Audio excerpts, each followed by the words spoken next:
Are you wanting to heal your relationship? Or maybe you're not sure, but you'd like to explore the idea, and that's led you to this podcast. I'm Morgan Robinson, and my husband Brad is an international affair recovery expert.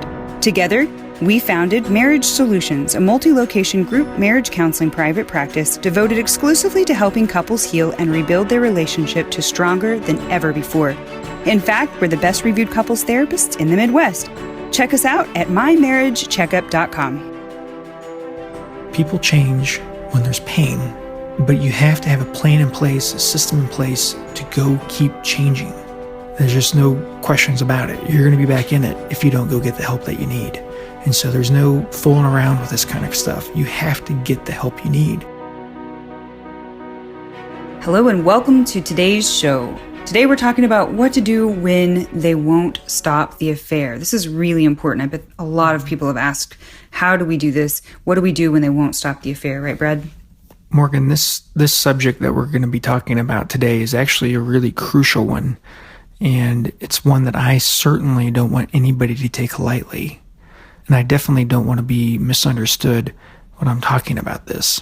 And so what I'm going to do is I'm going to talk about what I've seen work. I am one of the only few people, probably of a handful of people in the world, who deal with infidelity on a regular basis, an everyday basis. You know, there's a very extremely small percentage of the therapeutic community that deal with this, and I'm sure that they would report having similar results or similar experiences of what I'm going to talk about. So I really want to talk about what I've seen work and let our listeners decide what is best for them to do. I might talk about what I would do, but I'm going to talk about the two different things that I've seen work when they won't end the affair. Basically, what you want to do when someone won't end the affair, I'll just jump right into it, is A, you can say, I'm not taking this crap anymore. I don't deserve this. I've been trying to get you to stop. I've been trying to get you to refocus on our marriage. I can't take this crap anymore. And so you can say something like that, give an ultimatum like that. You know, it's me or her. It's going to be either her or it's going to be me. If you give an ultimatum like that, though, you have to really be prepared to deal with the consequences, because that doesn't always work. You know, and that's the unfortunate thing about option A and option B, is they don't always work when you do them. Option B is, and I've seen this work as well, but it's where you wait it out over a period of time that can even equal several years. And the longest I've seen somebody wait it out is about 3 years. That where it was actually successful. I've seen people wait it out 2 years, not successful. I've seen people wait it out, a year, 18 months, be successful. And so you have to really decide what you want. If I were in this situation and we have a 20-month-old right now, I would wait it out. If I were in this situation and we didn't have kids and this were an affair that would not end after, and I can't really even put a specific amount of time on it, I would probably do the first option. I'm not taking this crap anymore. I don't deserve this. I'm young. I want to have kids. I want to move on with my life. It kind of depends on where you're at in your stage of life. But let me talk about why these things work and maybe why they don't work. They both can get to the same result, which is helping the one who's having the affair come to their senses. And how this first one works is, when we say, I'm not taking this crap anymore, I don't deserve this, you draw a line in the sand and you say, and you got to follow through on it if you're going to do it. But you draw a line in the sand and you kind of just let this person go and you move forward with your life. How that works, it's really guided by a very simple principle of human behavior. People are motivated by avoiding pain. We are all about getting away from pain and moving towards pleasure. And so if you cut somebody out or you say, I'm not going to take this crap, I'm moving on, there is going to be pain, tremendous pain there. We've talked about before how the one who is being betrayed, and all the irony in all of this, the one who's being betrayed has a higher significance in the offender's life than the actual affair partner does. You're actually way more important than the affair partner. And so the thought of losing you is enough to kind of get them to reconsider and stop their tracks and that kind of thing. But if they're in a full-blown limerent affair, just telling them, okay, I'm not taking this crap anymore, I don't deserve this, may not work. And so option B may be more appropriate. But also you need to really think about this. And because it may be based on your period in, your stage in life. Kids, no kids, older kids, younger kids, we're married, we're not married. It really depends. It could be how long the affair has been going on. You got to weigh all of this. And I know you guys do, but these are just some ways. The level of deception. Yeah, the level of deception. What kind of affair? That's a great point, Morgan. It's an excellent point. All these things have to be, the quality of the relationship beforehand. And so when they won't end the affair, the prevailing wisdom among marriage counselors is just to let the person go and move on with your life. So you should only make a decision like this if you can live with the consequences. You should only make a decision to just end the relationship and be done with it when you are ready to live with the consequences. And because that often works, but it often doesn't either. And it works to save the relationship, to have them coming back to you and say, hey, wait, I really do want you. Yeah, I really do want this. I don't want to lose you. You are important to me. Because they have to come to their senses. They have to kind of experience pain to experience a wake-up call. People only change when they experience pain. And that's kind of an episode of another podcast is, people only change when they experience pain. There's a window of opportunity to really change. We're creatures of habit. And so, habits are changed, personalities are changed, people are changed, ways of doing things are changed when we experience a lot of pain. But just because we experience pain doesn't mean we're going to be changed forever either. That we're going to take action and make a different decision. Yeah. Well, I don't necessarily mean that. I mean, like somebody who's, I remember having a couple one time where this was like the fourth affair the husband was caught in. He was bawling his eyes out on my couch. The wife was like, I don't even know what to do with him. I'm just in shock, I think I want to be done. And he, my heart went out to him, seeing how much pain he's in, how much he's crying, and she was saying, he's done this before. He'd just kind of cry like this before.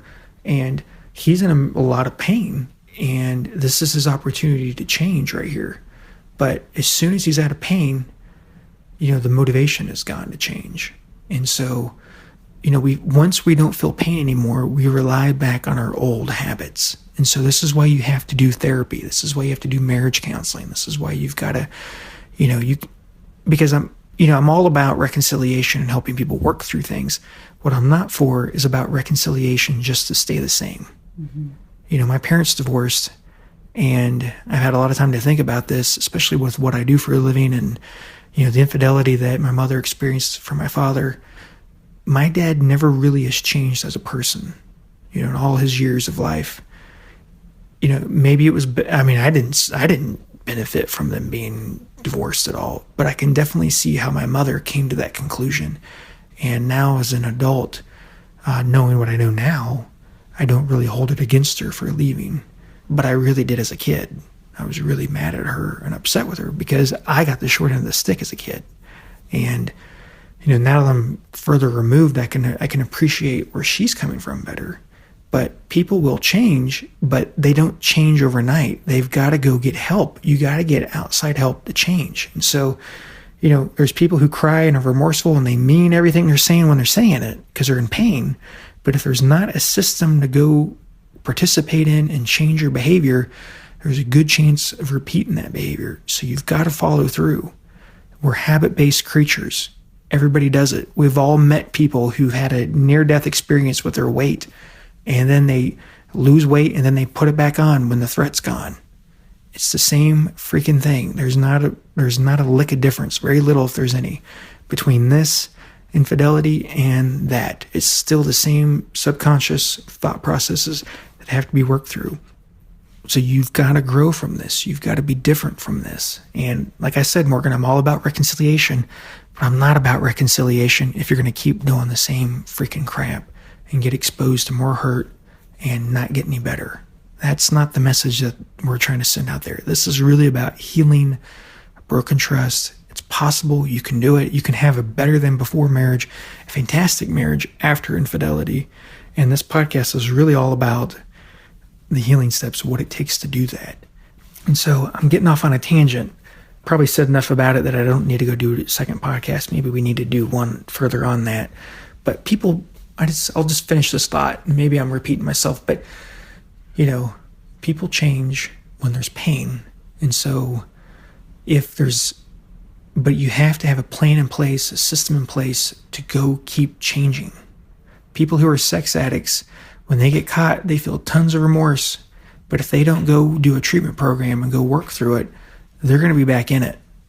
There's just no questions about it. You're going to be back in it if you don't go get the help that you need. And so there's no fooling around with this kind of stuff. You have to get the help you need. You're motivated by it. You feel the pain. You feel the shame. You hate yourself for it.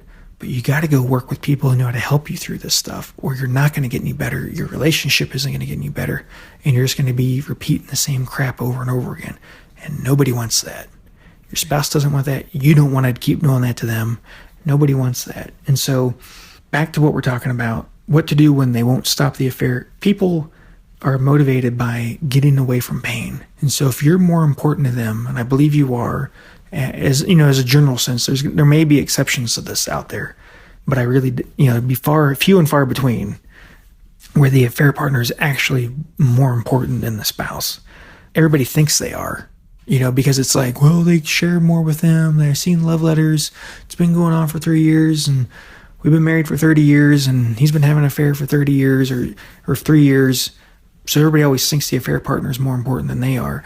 But in reality, you're more important than they are. You guys have had kids together. You guys have created a life together. You guys have grown up together. How could somebody he just met or she just met be more important than you? They're not. So if you say, I'm done, I'm not taking this crap anymore, there's a really good chance that they're going to experience a lot of pain and kind of come to their senses and really begin to want to end the affair, work through it. What you're saying reminds me of, I think it's a Jim Rohn quote, but I can't recall, and I'm probably going to butcher it, but I think it's worth saying. Someone said, well, I am, I worked on myself and it didn't work. And, I worked on myself and it was good for a time, but then we slid backwards, or it didn't stick. Well, he says, well, I showered once too, but you kind of have to keep doing that every day. You have to keep doing that every week. So it's like showering. You can't just do it once and expect, to not stink ever again. Mm-hmm. Same thing, we've heard people say, well, I told them I loved them when we got married, right? Well, the point of what I'm trying to say is, if you're not continually working on yourself, developing your relationship, spending the investment in your relationship, spending the time in your relationship, it's going to be like showering, you have to keep doing it. So anyways, what you said just sort of you have to came to me. You have to grow. You have to work on this. You can't be who you were the day before this affair was discovered. Right. You can't be who you were. You've got to grow and be a different person. Both people have to grow and be a different person. You can't be who you were the day the affair happened and expect it to not happen again. It's insanity. You've got to grow and change. And some of you guys have been waiting on the sidelines to go get help or do a retreat or work with us. You can't do that. You got to go get help. You got to work through this. And if you can't do that right now at this very moment, we do have a masterclass coming up from the date of this podcast, and the price goes up, every week, $100. So make sure that you go to healingbrokentrust.com and sign up for that masterclass. It's a 6-week masterclass. It is online, so you can do it from anywhere in the world. We will provide you with a recording of the masterclass if maybe you miss a week or you'd like to review what we said. It's going to be very, very helpful and transformative to your relationship. So definitely consider that. It's a low, risk thing. It's a fraction of the cost of what it would come to work with us, to travel, take time off of work, and do this. You can do it from the comfort of your home. You can even, if you can't attend it live, you can definitely get a recording of it so you can, view it later. Right, and there's no risk involved in this at all. Yeah, there's no risk. It is meant to be done together, though, ideally, because you will be doing exercises in your home with your spouse. So definitely consider doing it together. That's important. But again, it's healingbrokentrust.com, and you can click the button at the top of the page and sign up there.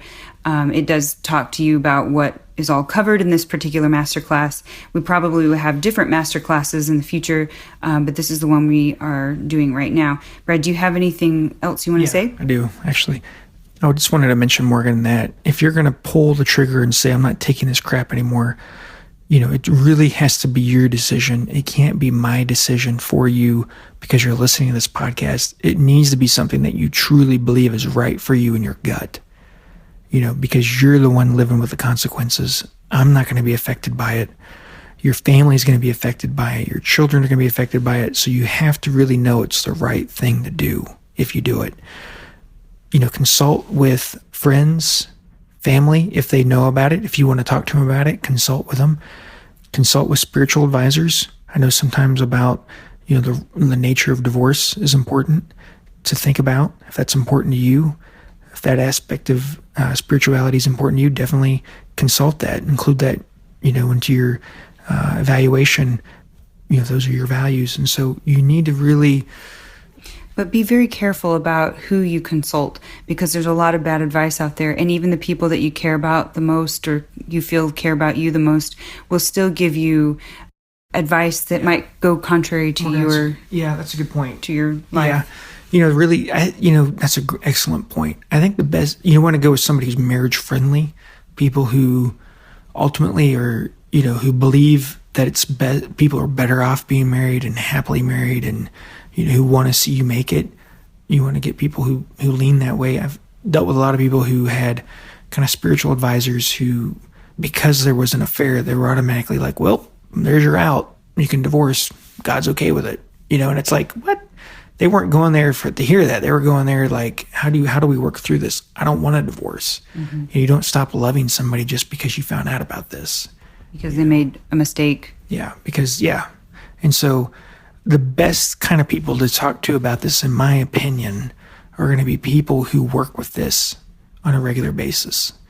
Again, you can reach out to us. You can reach out to a therapist near you, somebody that you can talk to. I wouldn't just go to like any individual therapist. I would go to somebody who works with couples, because they're going to be able to give you a 360 degree